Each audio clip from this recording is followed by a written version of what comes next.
Hello साथीहरू, आज हामी बिदाको दिन शनिबार घरमा नेचुरल साबुन बनाउँदैछौँ।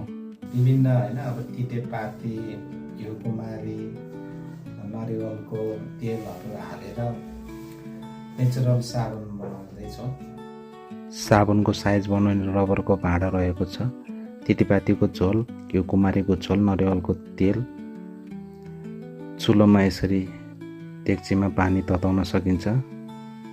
त्यसमाथि सानो एउटा बाटामा सोपबेस हालेर हामीले यसरी चलाउने।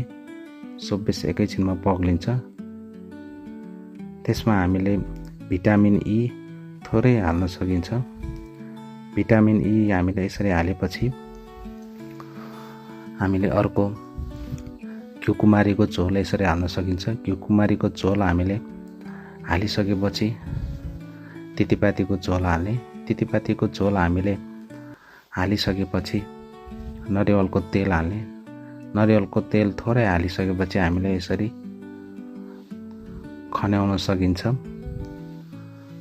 जगमा यसरी हालेर हामीले त्यसमा रहेको थोरै फिसहरूलाई निकाल्न सकिन्छ।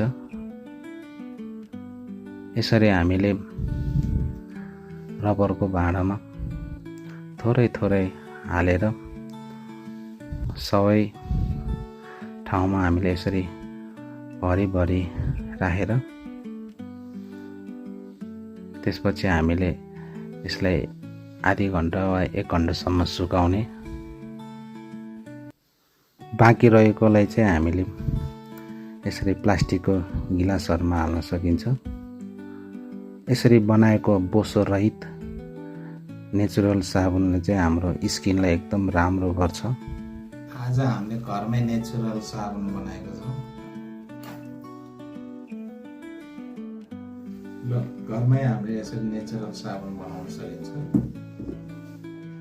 यसलाई 2 दिनपछि हामीले प्रयोगमा ल्याउन सकिन्छ।